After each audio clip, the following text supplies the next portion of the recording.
Hello, I'm Tim Morgan, and this is the LOC-DME Echo at Aspen, circle to land 33 in the Cirrus VisionJet SF50. You can see the airport up ahead, and you can tell right away it's a very steep approach with an almost 7-degree glide path. Because the winds were favoring 3-3, we had to fly the circle to land, which means we had to descend into this mountain valley. And so your go-around options become slimmer and slimmer as you descend. We're starting the circle now to the north side. Supervised operating experience is the 25 mandatory hours of flying experience that you need with a CFI after completing your type rating in the SF50. At first I thought it would be a learning experience, but it turns out more to be an adventure experience. And so my CFI asked me where I want to go, what do I want to do, what have I always been scared to try. And so I said we should hit up some of these mountain airports.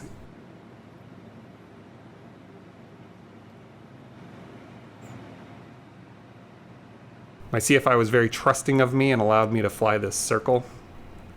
In clear weather like this, it's actually not that big of a deal as long as you're a competent pilot.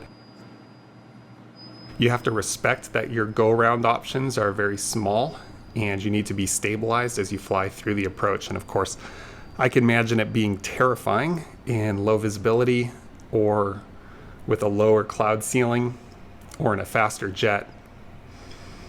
But in the VisionJet, we fly the circle at around 120 knots, which gives you plenty of maneuvering room to make the turn onto the final for runway 33.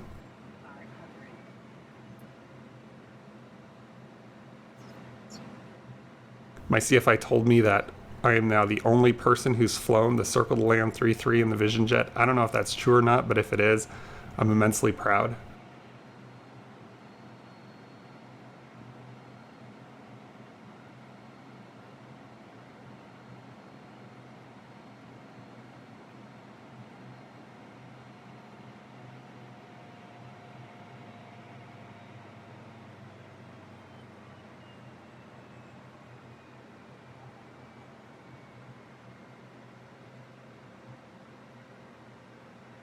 A lot of float here. The VisionJet does have a tendency to float, especially at lower flap settings.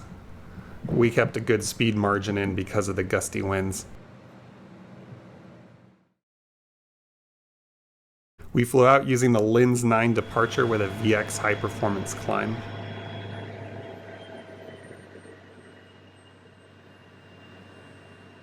The first leg of the LINS 9 departure is a climb on a heading to an altitude.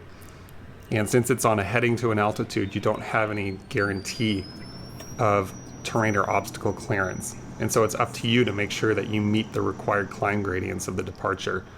Because of this, we flew the departure at VX with the thrust and takeoff thrust. The SF50 has a 5-minute restriction on takeoff thrust, so we set a 4-minute timer before takeoff.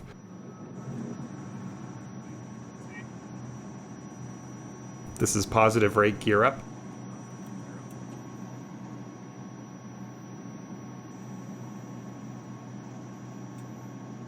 You can see that I've bugged VX plus a small gust margin for our climb, and the FMS is going to turn us to the right for the heading leg.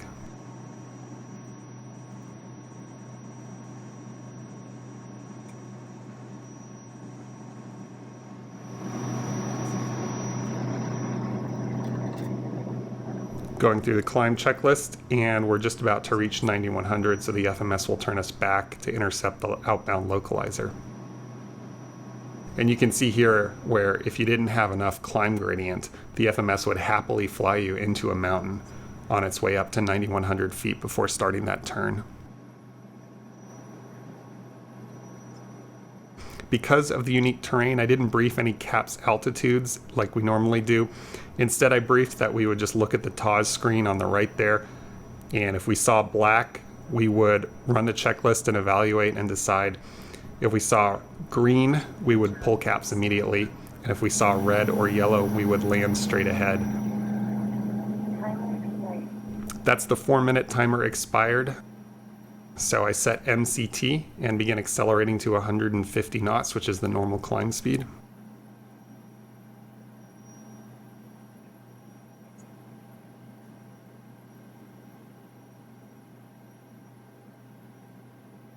Passing through 115 knots, we bring the flaps up.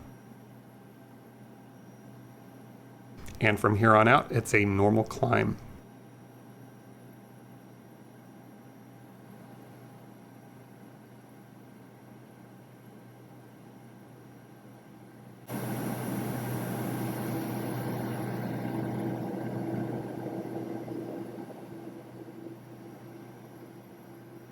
I don't remember what I said here, but I think it was, I'm so excited.